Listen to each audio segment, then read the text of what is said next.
Imagine this. You sit down to get something important done.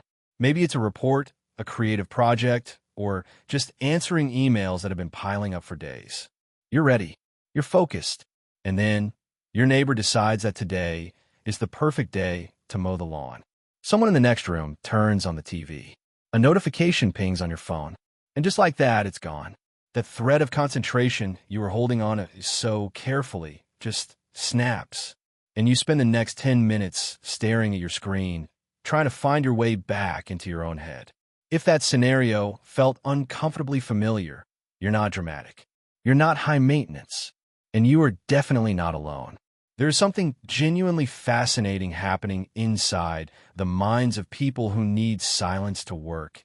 And today we're going to pull that apart and really look at it. Because here's what most people assume.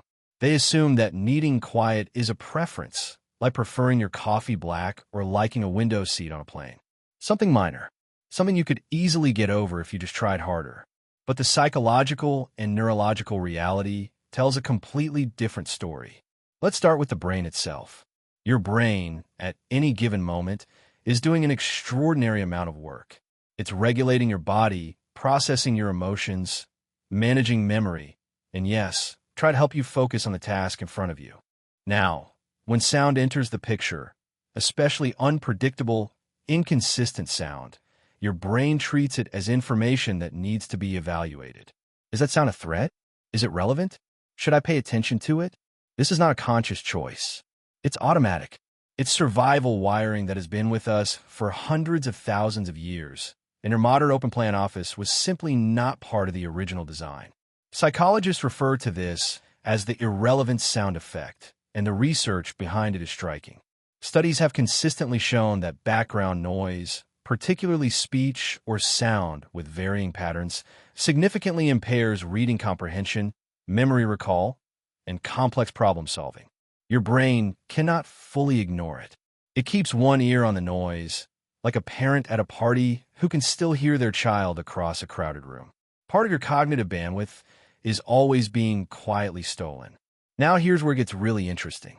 The people who feel this most intensely tend to share certain cognitive traits. They're often deep processors. What that means is that their brains naturally absorb and analyze information at a greater depth than average. They notice more, they connect more, and they think in longer, more intricate chains of reasoning. This is actually a concept explored in the work of psychologist Elaine Aron, who studied what she called sensory processing sensitivity. People with this trait aren't just sensitive to noise because they're anxious or avoidant. Their nervous systems are literally wired to take in more from the environment at any given time. So when the environment gets loud, their internal world gets louder too. Think about it like this. Imagine your focus is a candle flame. For some people, noise is a gentle breeze, slightly uncomfortable, but the flame holds. For deep processors, for the silence seekers, noise is a gust. The flame doesn't just flicker. It goes out entirely.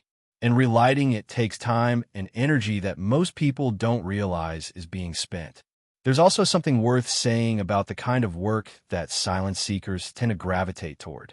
Writing, analysis, design, strategy, coding. These are tasks that require what psychologist Mihai Csikszentmihalyi famously called flow, that state of deep, effortless immersion where your best work actually lives. Flow is fragile. It takes roughly 15 to 20 minutes to enter a true flow state, and research suggests that a single interruption can cost you up to 23 minutes of recovery time before you're fully back. For someone whose brain is already picking up every environmental signal in the room, maintaining flow in a noisy space isn't just difficult. It's nearly impossible. And yet, these are often the people who get told to simply adapt. Put in headphones. Learn to tune it out. Just focus. As if the solution to a neurological reality is just trying harder. Let me tell you, if willpower alone could override sensory processing sensitivity, it would have worked by now. What silence actually does for these individuals goes beyond just removing distraction. Silence is an active ingredient.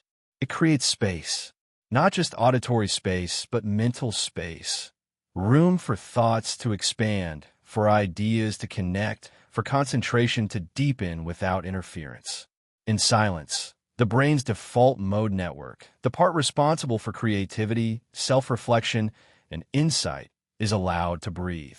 Some of the most profound thinking in human history happened in quiet rooms, long walks, and early mornings before the world woke up.